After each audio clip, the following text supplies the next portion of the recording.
Hi guys, welcome back to my YouTube channel.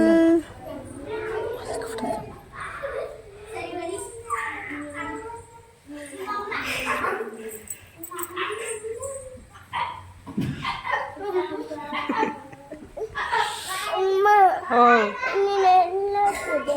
ನಾನು ಎಲ್ಲೋಗಣ ನಾನು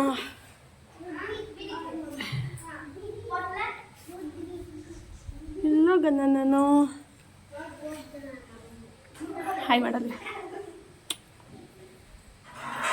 ಮಲ್ಲಿಕೊಂಡಿದ್ದಾ ಹಾಂ ಮಲ್ಲಿಕೊಂಡಿದ್ದಾ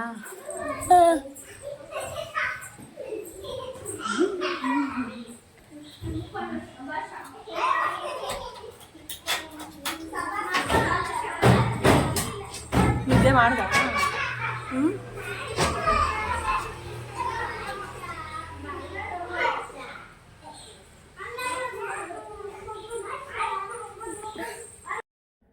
ಈ ವ್ಲಾಗಲ್ಲಿ ಮಂಗಳವಾರ ಮತ್ತು ಬುಧವಾರದ್ದು 2 ದಿನ ವ್ಲಾಗನ್ನು ಶೇರ್ ಮಾಡಿದ್ದೀನಿ. ನಾನು ವ್ಲಾಗ್ ಸ್ಟಾರ್ಟ್ ಮಾಡಿದ್ದೀನಿ ಅನ್ನೋದೇ ಮರೆತುಬಿಟ್ಟು ವಿಡಿಯೋನೇ ಶೂಟ್ ಮಾಡ್ಕೊಂಡಿಲ್ಲ. ಪಾಪನ ಕರ್ಕೊಂಬರಕ್ಕೆ ಹೋಗಿದ್ದಾದಮೇಲೆ ಮತ್ತೆ ಇನ್ನು ನೆಕ್ಸ್ಟು ಸ್ವಲ್ಪ ಕಂಟಿನ್ಯೂ ಮಾಡ್ಕೊಂಡಿದ್ದೀನಿ ಮಂಗಳವಾರದ ವ್ಲಾಗು. ಅದಾದಮೇಲೆ ಇನ್ನು ನೈಟೆಲ್ಲ ಏನು ವ್ಲಾಗೇ ಮಾಡ್ಕೊಂಡಿಲ್ಲ, ಮರ್ತೇ ಬಿಟ್ಟಿದ್ದೀನಿ ವ್ಲಾಗ್ ಸ್ಟಾರ್ಟ್ ಮಾಡಿದ್ದೀನಿ ಅಂತ ಹೇಳ್ಬಿಟ್ಟು. ಮತ್ತು ಬೆಳಗ್ಗೆ ಜ್ಞಾಪಿಸ್ಕೊಂಡೆ, ಸರಿ ಬಿಡು ಹೋಗಲಿ ಅಂತ ಹೇಳ್ಬಿಟ್ಟು ಇನ್ನು ಬುಧವಾರದೊಂದು ವ್ಲಾಗ್ ಇವತ್ತು ಮಾಡಿಕೊಂಡು ಅದ್ರ ಜೊತೆ ಕಂಟಿನ್ಯೂ ಮಾಡ್ಕೊತಾ ಇದ್ದೀನಿ. ಸಂಜೆ ಟೈಮು ಸ್ವಲ್ಪ ಆಗಲೇ ಒಂದು 4 ಗಂಟೆ ಮೇಲೆ ಮಳೆ ಸ್ಟಾರ್ಟ್ ಆಗಿದ್ದು. ಸುಮಾರು ನೈಟ್ ಆದ್ರೂ ಮಳೆನೇ ಬಿಡಲಿಲ್ಲ, ಅಷ್ಟು ಸಿಕ್ಕಾಪಟ್ಟೆ ಮಳೆ ಬರ್ತಾಯಿತ್ತು. ಇನ್ನು ಆ ಟೈಮಲ್ಲೂ ಸ್ವಲ್ಪ ಕ್ಲಿಪ್ಪಿಂಗ್ ತೊಗೊಂಡಿದ್ದೆ. ಅದಾದಮೇಲೆ ಇನ್ನು ನೆಕ್ಸ್ಟ್ ಡೇ ವ್ಲಾಗಿದ್ದು ಬುಧವಾರ ವ್ಲಾಗು. ಸ್ವಲ್ಪ ಕಾಫಿ ಎಲ್ಲ ಮಾಡ್ಕೊಂಡು ಕುಡಿದು ಪಾಪುನ ಸ್ಕೂಲಿಗೆ ಬಿಟ್ಬಿಟ್ಟು ಬಂದು ತಿಂಡಿ ಎಲ್ಲ ಮಾಡ್ಕೊಂಡು ತಿಂದು ಆದಮೇಲೆ ದೇವ್ರ ಪೂಜೆ ಸಾಮಾನೆಲ್ಲ ತೊಳೆದ್ಬಿಟ್ಟು ಪೂಜೆ ಮಾಡೋಣ ಅಂತ ಹೇಳ್ಬಿಟ್ಟು ಎಲ್ಲ ರೆಡಿ ಮಾಡ್ಕೊತಾ ಇದ್ದೆ. ಬಟ್ ಯಾಕೋ ನನ್ನ ಹಳೇ ಲೈಫ್ ಸ್ಟೋರಿ ಎಲ್ಲ ಜ್ಞಾಪಿಸ್ಕೊಂಡು ಸ್ವಲ್ಪ ಯಾಕೋ ಮನಸ್ಸಿಗೆ ಬೇಜಾರಾಗಿ ಸಿಕ್ಕಾಬಟ್ಟೆ ಅಳ್ಕೊಂಡು ಪೂಜೆ ಮಾಡ್ತಾಯಿದ್ದೆ. ಅದೆಲ್ಲ ಏನಂತಂದರೆ ಯಾರ ಹತ್ರನೂ ನನಗೇನು ಹೇಳ್ಕೊಬೇಕು ಅಂತ ಅನ್ಸೋದೇ ಇಲ್ಲ. ಏನಾದರೂ ಹೇಳ್ಕೊಬೇಕು ಅಂತ ಅನಿಸಿದ್ರೆ ಹಿಂಗೆ ದೇವ್ರ ಮುಂದೆ ಕೂತ್ಕೊಂಡು ಹತ್ಬಿಡ್ತೀನಿ ಸಮಾಧಾನ ಆಗೋವರೆಗೂ. ಅದಾದಮೇಲೆ ಹಂಗೆ ಸುಮ್ಮನೆ ಆಗ್ಬಿಡ್ತೀನಿ. ಯಾವಾಗ್ಲೂ ಹಿಂಗೇ ನಮ್ಮ ಮನೆಯವ್ರ ಹತ್ರನೂ ನಾನು ಏನು ಹೇಳೋದಕ್ಕೆ ಹೋಗೋದಿಲ್ಲ. ಏನಾದರೂ ಸಿಕ್ಕಾಪಟ್ಟೆ ಮನಸ್ಸಿಗೆ ಬೇಜಾರಾಯಿತು ಅಂತಂದರೆ ಪೂಜೆ ಎಲ್ಲ ಮುಗಿಸ್ಕೊಂಡು ದೇವ್ರ ಮುಂದೆ ಕೂತ್ಕೊಂಡು ಹತ್ಬಿಡ್ತೀನಿ. ದೇವ್ರಿಗೆ ಬೋರ್ ಆಗಿಬಿಡ್ಬೇಕು ಆ ಥರ ಫುಲ್ಲು ಅಳ್ಕೊಂಡು ನನಗೆ ಈ ಥರ ಮಾಡಬೇಕಿತ್ತ ನೀನು ಅಂತ ಹೇಳಿ.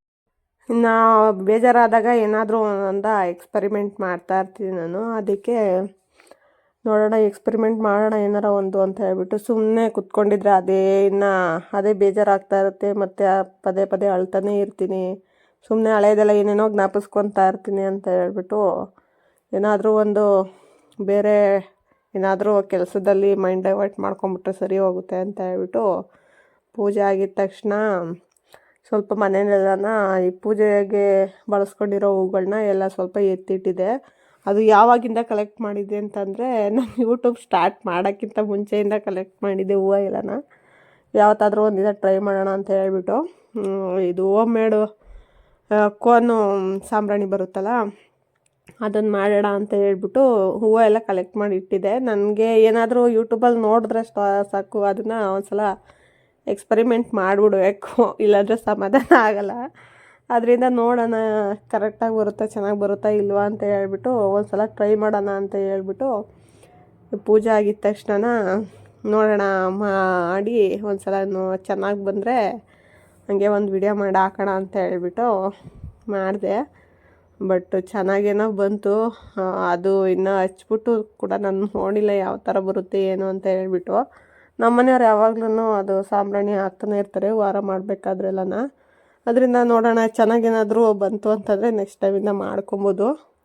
ಇನ್ನು ಊದ್ಗಡ್ಡಿ ಅಂತ ಅಂದ್ಬಿಟ್ಟು ಇದು ಕೋನ್ ಧೂಪಮ್ ಏನಾದರೂ ಬೇಕು ಅಂತ ಅಂದರೆ ಮನೇಲೇ ಮಾಡ್ಕೊಳ್ಳೋಣ, ಇಲ್ಲಾಂತಂದರೆ ಇನ್ಯಾವತ್ತೂ ಎಕ್ಸ್ಪರಿಮೆಂಟ್ ಮಾಡೋದು ಬೇಡ ಅಂತ ಹೇಳ್ಬಿಟ್ಟು ಟ್ರೈ ಮಾಡಿದೆ. ಬಟ್ ಕೋನೆಲ್ಲ ಚೆನ್ನಾಗಿ ಬಂದಿದ್ದಾವೆ. ಅದನ್ನು ಯಾವ ಥರ ಉರಿಯುತ್ತೋ, ಅದು ಸ್ಮೆಲ್ ಚೆನ್ನಾಗಿರುತ್ತೋ ಚೆನ್ನಾಗಿರಲ್ವೋ ನೋಡಬೇಕು. ಬಟ್ ಮನೇಲಿ ಸಿಗೋ ಅಂಥ ಇಂಗ್ರೀಡಿಯೆಂಟ್ಸ್ನೇ ಬಳಸ್ಕೊಂಡು ಮಾಡ್ಕೊಂಡಿದ್ದೀನಿ. ನೋಡೋಣ ಹಚ್ಚಿದಾಗ ಗೊತ್ತಾಗುತ್ತೆ ಅದ್ರ ರಿಸಲ್ಟ್ ಯಾವ ಥರ ಬಂದಿರುತ್ತೆ ಅಂತ ಹೇಳ್ಬಿಟ್ಟು. ಮತ್ತು ಕೆಲವೊಂದನ್ನು ಈ ಥರ ಎಕ್ಸ್ಪೆರಿಮೆಂಟ್ ಮಾಡ್ತಾಯಿರ್ತೀನಿ ಅವಾಗ. ಬಟ್ ಯಾರಾದರೂ ನೋಡಿದವರು ಯೂಟ್ಯೂಬ್ಗೋಸ್ಕರ ಇವನ್ನೆಲ್ಲ ಮಾಡ್ತಾಳೇನೋ ಅಂತ ಅಂದ್ಕೊತಾರೇನೋ ಅಂತ ಹೇಳ್ಬಿಟ್ಟು ಅಷ್ಟೊಂದೆಲ್ಲ ವೀಡಿಯೋಗಳ್ನೇನು ಮಾಡೋಕ್ಕೆ ಹೋಗೋದಿಲ್ಲ ನಾನು. ಏನಾದರೂ ಎಕ್ಸ್ಪೆರಿಮೆಂಟ್ ಮಾಡಿ ಪಕ್ಕ ಆಯಿತು ಅಂತಂದರೆ ಇನ್ನು ನೆಕ್ಸ್ಟ್ ಡೇ ಮಾಡೋಣ ಅಂತ ಅಂದ್ಕೊತೀನಿ. ಬಟ್ ಯಾರಾದರೂ ಏನಾದರೂ ಅಂದ್ಕೊತಾರೇನೋ, ಇವೆಲ್ಲ ಏನು ಮುಂಚೆ ಮಾಡ್ತಾ ಇರಲಿಲ್ಲ, ಇವಾಗ ಮಾಡ್ತಾಳೆ, ಇವೆಲ್ಲ ಏನೇನೋ ಎಕ್ಸ್ಪೆರಿಮೆಂಟ್ ಮಾಡೋಕೆ ಹೋಗ್ತಾಳೆ ಅಂತ ಹೇಳ್ಬಿಟ್ಟು ಯೂಟ್ಯೂಬ್ಗೋಸ್ಕರ ಅಂತ ಅಂದ್ಕೊಂಬಿಡ್ತಾರೆ ಅಂತ ಹೇಳ್ಬಿಟ್ಟು ಏನು ಮಾಡೋದಕ್ಕೆ ಹೋಗೋದಿಲ್ಲ ಜಾಸ್ತಿ. ಜಸ್ಟ್ ಮನೇಲಿ ಏನು ನನ್ನ ಡೈಲಿ ರುಟೀನ್ ಇರುತ್ತೋ ಅದನ್ನು ಮಾತ್ರ ನಾನು ಶೇರ್ ಮಾಡ್ತಾ ಹೋಗಿರ್ತೀನಿ. ಜಾಸ್ತಿ ಎಕ್ಸ್ಪೆರಿಮೆಂಟ್ಗಳನ್ನೆಲ್ಲ ಏನು ಶೇರ್ ಮಾಡೋಕ್ಕೆ ಹೋಗಲ್ಲ. ಸಾಂಬ್ರಾಣಿ ಮಾಡ್ತಾಯಿದ್ದೀನಿ, ಇದನ್ನು ಸಪ್ರೇಟ್ ಬ್ಲಾಗ್ ಮಾಡಿ ಹಾಕ್ತೀನಿ ಗೈಸ್. ಯಾಕಂತಂದರೆ ಇದೆಲ್ಲ ಒಣಗಬೇಕು, ಇಲ್ಲ ಅಂತಂದರೆ ಒಣಗಿದ್ಮೇಲೆ ಇದನ್ನು ಹಚ್ಚಿ ಎಕ್ಸ್ಪೆರಿಮೆಂಟು ಆಪ್ರೇಷನ್ ಸಕ್ಸಸ್ ಆಗಿದೆಯಾ ಇಲ್ವಾ ಅಂತ ನೋಡಬೇಕು. ಅದಕ್ಕೆ ಇದನ್ನೇ ಸಪ್ರೇಟ್ ಒಂದು ಬ್ಲಾಗ್ ಮಾಡ್ಕೊಳ್ಳೋಣ ಅಂತ ಅಂದ್ಕೊಂಡಿದ್ದೀನಿ. ಪುಟ್ಟು ಬ್ಲಾಗ್ ಥರ ಈ ಥರನೇ ಮಾಡ್ಕೊಳ್ಳೋಣ. ನಿಜ ಫಸ್ಟ್ ಟೈಮ್ ಟ್ರೈ ಮಾಡಿರೋದು, ನೋಡಬೇಕು ಯಾವ ಥರ ರಿಸಲ್ಟ್ ಬರುತ್ತೆ ಅಂತ. ಈ ಥರ ಮಾಡ್ತಾಯಿದ್ದೀನಿ. ಇದಕ್ಕೆ ಶೇಪ್ಸ್ ಬರುತ್ತೆ, ಅದನ್ನ ತಗೋಬೇಕು. ಬಟ್ ನಾನು ಫಸ್ಟ್ ಟೈಮ್ ಟ್ರೈ ಮಾಡ್ತಿರೋದಲ್ವಾ, ಅದಕ್ಕೆ ಅವಕ್ಕೆಲ್ಲ ಜಾಸ್ತಿ ದುಡ್ಡನ್ನ ವೇಸ್ಟ್ ಮಾಡಬಾರ್ದು ಅಂತ ಹೇಳ್ಬಿಟ್ಟು ಹಿಂಗೆ ಮಾಡ್ತಾಯಿದ್ದೀನಿ. ಇನ್ನು ಹೋಗಿ ಪಾಪನ ಕರ್ಕೊಂಬರ್ಬೇಕು. ಆಗಲೇ 2:30 ಆಗಿದೆ ಟೈಮು. 3 ಗಂಟೆವರೆಗೂ ಲಾಸ್ಟು, ಆಮೇಲೆ ಅಳೋದಕ್ಕೆ ಸ್ಟಾರ್ಟ್ ಮಾಡಿಬಿಡ್ತಾನೆ ನನ್ನ ಪಾಪ. ಇವಾಗ ಹೆಂಗೋ ಸ್ವಲ್ಪ ರೂಢಿ ಆಗ್ತಾ ಇದ್ದಾನೆ, ಇಲ್ಲ ಅಂತಂದರೆ ಹೋಗೋದೇ ಇಲ್ಲ ಅಂದ್ಬಿಡ್ತಾನೆ ಅಷ್ಟೇ ಅವನು. ಬೇಗ ಹೋಗಿ ಕರ್ಕೊಂಬರ್ಬೇಕು. ಇನ್ನೊಂದು ಸ್ವಲ್ಪ ಇದೆ, ಕ್ಲಿಯರ್ ಮಾಡಿ ಹೋಗ್ಬಿಟ್ಟು ಬರ್ತೀನಿ. ಇದನ್ನ ಒಣಗ್ಸೋಕೆ ಇಟ್ಬಿಟ್ಟು, ಆಗಲೇ ಬಿಸಿಲು ಹೋಗ್ಬಿಟ್ಟಿದೆ. ಈ ಬಿಸಿಲಿರೋ ಟೈಮಲ್ಲಿ ಮಾಡ್ಕೊಬೇಕು, ಬೇಗ ಒಣಗುತ್ತೆ ಒಂದು ದಿನಕ್ಕೆಲ್ಲನ. ಬಿಸಿಲು ಹೋಗ್ಬಿಟ್ಟಿದೆ. ಈಗ ಒಂದು 3 ಡೇಸ್ ಆದರೂ ಬೇಕು ಇದು ಒಣಗೋದಕ್ಕೆ. 3 ಡೇಸ್ ಮೇಲೇ ಅಪ್ಲೋಡ್ ಮಾಡೋದು ಈ ವಿಡಿಯೋನ. ಫೈನಲಿ ಈ ಥರ ರೆಡಿ ಮಾಡಿದ್ದೀನಿ. ಶೇಪ್ಸ್ ಎಲ್ಲ ಅಷ್ಟೇನು ಚೆನ್ನಾಗಿ ಬಂದಿಲ್ಲ, ಬಟ್ ನೋಡೋಣ ಇದ್ದು ಎಕ್ಸ್ಪೆರಿಮೆಂಟ್ ಯಾವ ಥರ ಸಕ್ಸಸ್ ಆಗಿರುತ್ತೆ ಅಂತನ. ಇದಕ್ಕೆ ಹಾಕಿರೋ ಇಂಗ್ರೀಡಿಯೆಂಟ್ಸ್ ಎಲ್ಲನ ಬೇರೆ ವ್ಲಾಗಲ್ಲಿ ಹಾಕ್ತೀನಿ, ವಿಡಿಯೋ ನೋಡಿ ಪ್ಲೀಸ್ ಸಪೋರ್ಟ್ ಮಾಡಿ. ಚೆನ್ನಾಗಿ ಬಂದಿದ್ರು ಹಾಕ್ತೀನಿ, ಚೆನ್ನಾಗಿ ಬಂದಿಲ್ಲ ಅಂದ್ರೂ ಹಾಕ್ತೀನಿ, ಯಾಕಂದರೆ ಶ್ರಮ ಪಟ್ಟಿದ್ದೀನಲ್ಲ ಅದಕ್ಕೆ. ಇನ್ನು ಅವೆಲ್ಲ ಕೋನೆಲ್ಲ ಮಾಡಿಟ್ಬಿಟ್ಟು ಬಂದೆ ಇವನು ಕರ್ಕೊಂಡು ಹೋಗೋಣ ಅಂತ ಹೇಳ್ಬಿಟ್ಟು.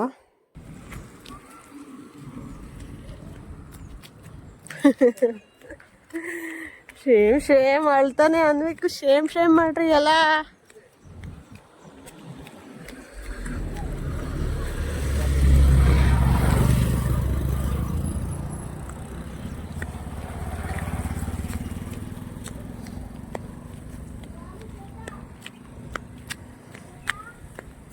ಯಾಕೆ ಹಂಗೆ ನಡೀತಾ ಇರೋದು ಪಪ್ಪು? ಸರಿಯಾಗಿ ನಡಿ. ಯಾಕೆ ಹಂಗೆ? ಪಾಪ ಕಾಲಲ್ಲಿ ಅವನಿಗೆ ಚಪ್ಪಲಿ ಕಚ್ಬಿಟ್ಟು ಕಾಲು ಸ್ವಲ್ಪ ಇದಾಗ್ಬಿಟ್ಟೈತೆ, ಗಾಯ ಆಗ್ಬಿಟ್ಟೈತೆ. ನಾನು ನೋಡೇ ಇಲ್ಲ ಪಾಪ, ಹಂಗೆ ಸುಮ್ಮನೆ ಕರ್ಕೊಂಬರ್ತಾಯಿದ್ದೀನಿ ಎತ್ಕೊಳ್ದಂಗೆ. ಅದಾದಮೇಲೆ ಅವನಿಗೆ ನಡೆಯೋಕ್ಕೆ ಆಗ್ತಾಯಿಲ್ಲ, ಕುಂಟ್ಕೊಂಡು ನಡೀತಾ ಇದ್ದ. ಸರಿ ಅಂತ ಹೇಳ್ಬಿಟ್ಟು ಎತ್ಕೊಂಡು ಬಂದೆ ಮನೆಯವ್ರಿಗೂ. ಅದಾದಮೇಲೆ ಚಪ್ಪಲಿ ಬಿಟ್ಮೇಲೆ ಅಮ್ಮನ ನಡೀತೀನಿ ಅಂತ ಹೇಳ್ಬಿಟ್ಟು ಅವನೇ ನಡ್ಕೊಂಬರ್ತಾಯಿದ್ದ. ಇನ್ನು ಮನೆಗೆ ಬಂದಿದ್ದ ತಕ್ಷಣ ನೋಡ್ದ ದೇವ್ರ ಫೋಟೋನ. ನೋಡ್ಬಿಟ್ಟು ಅಮ್ಮ ನಾನು ಇಲ್ಲದೆ ಇರ್ಬೇಕಾದ್ರೆ ಪೂಜೆ ಮಾಡಿದ್ದೀಯಾ ಅಂತ ಹೇಳ್ಬಿಟ್ಟು ಹೋಗಿ ನೋಡಿ ಕೈ ಮುಗಿತಾ ಇದ್ದ. ಅವನು ಬೆಳಗ್ಗೆ ಅಂಗನವಾಡಿಗೆ ಹೋಗ್ಬೇಕಾದ್ರೂ ಹಂಗೆ ಕೈ ಮುಗಿದ್ಬಿಟ್ಟು ಹೋಗ್ತಾನೆ. ನಾನು ಸ್ಕೂಲ್ಗೆ ಹೋಗ್ತೀನಿ ಅಂತ ದೇವ್ರಿಗೆ ಹೇಳ್ಬಿಟ್ಟು ಹೋಗ್ತಾನೆ. ಬಂದಾಗಲೂ ಒಂದ್ಸಲ ನೋಡ್ಬಿಟ್ಟು ಕೈ ಮುಗಿತಾನೆ, ನಾನು ಬಂದೆ ಅಂತ ಅವಾಗ ಅನ್ಸುತ್ತೆ ಹೇಳ್ತಾನೆ. ಅದಾದಮೇಲೆ ನಾನು ಊಟ ಇನ್ನೂ ಮಾಡಿರಲಿಲ್ಲ, ಆಗಲೇ 3:30 ಅನ್ನೇನೋ ಆಗಿತ್ತು. ಊಟ ಮಾಡ್ಕೊಳ್ಳೋಣ ಅಂತ ಹೇಳ್ಬಿಟ್ಟು ಅವ್ನಿಗೆ ಊಟ ತಿನ್ಸೋಕೋದೆ. ಅವ್ನು ತಿನ್ನಲಿಲ್ಲ, ಬೇಡ ಅಂತ ಅನ್ನ. ಸರಿ ಸ್ವಲ್ಪ ಲೇಟಾಗೆ ತಿನ್ಸೋಣ ಅಂತೇಳಿ ನಾನು ಬೆಳಗ್ಗೆ ಮಾಡಿದ ತಿಂಡಿನೇ ಮಧ್ಯಾಹ್ನದಾಗ ತಿಂತಾ ಇದ್ದೀನಿ. ಬೆಳಗ್ಗೆ ಬಿಸಿಬೇಳೆಭಾತ್ ಮಾಡಿದ್ದೆ. ಈಗ ಆಲ್ರೆಡಿ ಒಂದು ಸಲ ನಾನು ವಿಡಿಯೋ ಅದನ್ನು ಅಪ್ಲೋಡ್ ಮಾಡಿದ್ದೀನಿ, ರೆಸಿಪಿ ಶೇರ್ ಮಾಡಿದ್ನಲ್ಲ, ಅದಕ್ಕೆ ಏನೋ ರೆಸಿಪಿ ಶೇರ್ ಮಾಡಲಿಲ್ಲ. ಸೊ ಮಧ್ಯಾಹ್ನದಾಗಲೂ ಅದನ್ನೇ ತಿಂದ್ಕೊಂಡೆ. ಇನ್ನು ನಾನು ಒಬ್ಳಿಗೆ ಇನ್ನೇನು ಮಾಡೋದು ಅಂತ ಹೇಳ್ಬಿಟ್ಟು ಅವನಿಗೆ ಈ ರೈಮ್ಸ್ ಎಲ್ಲ ಹಾಕ್ಕೊಡೋಣ. ಯಾವುದ್ಯಾವುದೋ ವಿಡಿಯೋ ನೋಡ್ತಾ ಇರ್ತಾನೆ ಮೊಬೈಲ್ ಕೊಟ್ಟರೆ, ಅದರಿಂದ ಆಗಲೇ ಕೊಡ್ತಾನೆ ಇರಲಿಲ್ಲ ಫೋನು ತುಂಬ ದಿನದಿಂದ. ಇವತ್ತು ಹೋಗ್ಲಿ ಬಿಡು ಅಂತ ಹೇಳ್ಬಿಟ್ಟು ಒಂದು ಅರ್ಧ ಗಂಟೆ ಕೊಡೋಣ ಅಂತ ಹೇಳ್ಬಿಟ್ಟು ಪುಣ್ಯ ಕೊಟ್ಟು ಹಾಕ್ಬಿಟ್ಟು ಕೊಟ್ಟಿದ್ದೆ. ಮುಂಚೆ ಇವನಿಗೆ ಏನಾದರೂ ಪುಣ್ಯ ಕೊಟ್ಟು ಹಾಕ್ಕೊಟ್ರೆ ಅಳ್ಕೊಂಡು ಕುತ್ಕೊಂಬಿಡನು ನೋಡಿಬಿಟ್ಟು, ಅದು ಇನ್ನೇನು ಟೈಗರ್ ತಿಂದ್ಬಿಡುತ್ತೆ ಹಸುನ ಅಂತ ಹೇಳ್ಬಿಟ್ಟು ಅದು ನೋಡ್ಕೊಂಡು ಅಳ್ಕೊಂಡು ಕುತ್ಕೊಳ್ಳೋನು. ನಾನು ಅದಕ್ಕೆ ನೋಡೋಣಿರು ಏನು ಮಾಡ್ತಾನೆ ಅಂತ ಹೇಳ್ಬಿಟ್ಟು ಕೊಟ್ಟಿದ್ದೆ. ನೋಡ್ಕೊಂಡು ಸುಮ್ಮನೆ ಕೂತಿದ್ದ. ಅದಾದಮೇಲೆ ಹಂಗೆ ಯಾಕೋ ಅದು ಬೆಳಗ್ಗೆ ತಿಂಡಿ ಯಾಕೋ ಮಧ್ಯಾಹ್ನದಾಗ ಊಟಕ್ಕೆ ಸೆಟ್ ಆಗಲಿಲ್ಲ. ಅದಕ್ಕೆ ಟೀ ಮಾಡ್ಕೊಂಡು ಕುಡಿಯೋಣ ಅಂತ ಹೇಳ್ಬಿಟ್ಟು ಟೀ ಮಾಡಿಕೊಂಡು ಬಿಸ್ಕೆಟ್ ತಗೊಂಡು ತಿನ್ನ ಅಂತ ಹೇಳ್ಬಿಟ್ಟು ರೆಡಿ ಮಾಡಿಕೊಂಡೆ. ಇದು ಕೈ ಮೊನ್ನೆ ಚಪಾತಿ ಮಾಡಿಬಿಟ್ಟು ಒಂದು 4 ಥರ ವೆರೈಟಿ ಮಾಡಿದ್ನಲ್ಲ, ಅವಾಗ ಸುಟ್ಕೊಂಡಿರೋದು. ಜಾಸ್ತಿ ಅಡುಗೆ ಮಾಡೋಕ್ಕೆ ಹೋದರೆ ಈ ಥರ ಏನಾದರೂ ಒಂದು ಕತೆ ಮಾಡ್ಕೊತೀನಿ. ಸೊ ಅದರಿಂದ ಜಾಸ್ತಿ ಅಡುಗೆಗಳ್ನ ಮಾಡೋಕ್ಕೋಗಲ್ಲ. ಸಿಂಪಲ್ಲಾಗಿ ಬೇಗ ಮಾಡಿ ಮುಗಿಸ್ಬಿಡ್ತೀನಿ. ಆವತ್ತು ಆಗಿರೋದದು. ಇವಾಗ ಸ್ವಲ್ಪ ಸರಿ ಹೋಗೈತೆ. ಇನ್ನು ನಾನು ಟೀ ಮಾಡ್ಕೊಂಡು ತೊಗೊಂಬಂದು ಅವನಿಗೆ ಸ್ವಲ್ಪ ತಿನ್ಸೋಣ, ಹಂಗೆ ಫೋನ್ ನೋಡ್ಕೊಂಡು ಕೂತಿರ್ಲಿ ಅಂತ ಹೇಳ್ಬಿಟ್ಟು ತಿನ್ನಿಸ್ತಾ ಇದ್ದೆ. ಕಾಲಲ್ಲಿ ತೋರಿಸ್ತಾ ಇದ್ದೆ, ಅಮ್ಮ ಹಬ್ಬಿ ಆಗೈತೆ ನೋಡು ಅಂತಾನೆ. ನೋಡಿದ್ರೆ ಪಾಪ ಅದು ಚಪ್ಪಲಿ ಕಚ್ಬಿಟ್ಟು ಆ ಥರ ಆಗ್ಬಿಟ್ಟೈತೆ ಅವನಿಗೆ. ನಾನು ನೋಡೇ ಇಲ್ಲ, ಸುಮ್ಮನೆ ಕರ್ಕೊಂಬರ್ತಾ ಇದ್ದೆ ಮನೆಗೆ. ಆಮೇಲೆ ಮನೆಗೆ ಬಂದು ನೋಡಿದ್ರೆ ಸ್ವಲ್ಪ ಜಾಸ್ತಿನೇ ಆಗ್ಬಿಟ್ಟಿತ್ತು. ಈ ಕೊರೆಗೂ ಅದಕ್ಕೂ ಬೇಗ ಅದು ಒಣಗೋದೇ ಇಲ್ಲ. ಪಾಪ ಅವನು ಹಂಗೇ ಓಡಾಡ್ಕೊಂಡಿದ್ದಾನೆ. ಇನ್ನು ಅವನಿಗೆ ತಿನ್ನಿಸಿ ನಾನು ಟೀ ಕುಡಿದು ಇನ್ನು ಸಂಜೆ ಮೇಲೆ ಸ್ವಲ್ಪ ಹೊರಗಡೆ ಹೋಗಿ ಬರಬೇಕಿತ್ತು. ಹೋಗ್ಬಿಟ್ಟು ಬರೋಣ ಅಂತ ಹೇಳ್ಬಿಟ್ಟು ನಮ್ಮ ಮನೆಯವರು ಬಂದರು ಅಷ್ಟೊತ್ತಿಗೆ. ಅವನಿಗೆ ಊಟ ಎಲ್ಲ ತಿನ್ನಿಸೋ ಅಷ್ಟೊತ್ತಿಗೆ ಹೋಗ್ಬಿಟ್ಟು ಬರೋಣ ಅಂತ ಹೇಳ್ಬಿಟ್ಟು ಕಾರಿಗೆ ಸ್ವಲ್ಪ ಸೀಟ್ ಕವರ್ ಹಾಕ್ಸೇ ಇರಲಿಲ್ಲ ನಾವು. ಹಾಗೆ ತಗೊಂಡಾಗಿದ್ದ ಹಂಗೆ ಇತ್ತು. ಆಗಲೇ ಈಗ ನವಂಬರ್ಗೇನೋ ಬಂದರೆ 1 ವರ್ಷ ಆಗುತ್ತೆ. ನವಂಬರ್ ತಿಂಗಳಲ್ಲಿ ತಗೊಂಡಿತ್ತು. ಅವಾಗಿಂದನೂ ಸೀಟ್ ಕವರ್ ಹಾಕ್ಸೇ ಇರಲಿಲ್ಲ. ಸೀಟೆಲ್ಲ ಫುಲ್ಲು ಗಲೀಜಾಗ್ಬಿಟ್ಟಿತ್ತು. ಅದರಿಂದ ಹಾಕ್ಸ್ಕೊಬರೋಣ ಅಂತ ಹೇಳ್ಬಿಟ್ಟು ಹೋಗ್ತಾ ಇದ್ದೀವಿ. ಇವನ್ನ ಹೊರಗಡೆ ಕರ್ಕೊಂಡೋದ್ರೂ ಅಷ್ಟೇ, ಎಲ್ಲೋದ್ರೂ ಅಷ್ಟೇ ಸ್ವಲ್ಪ ತೀಟೆ ಬುದ್ಧಿ. ಮಮ್ಮಿ ಸ್ಕೂಲು ಪಾಪ ಏನ್ ಬೇಕು ನಿಂಗೆ ಮತ್ತೆ?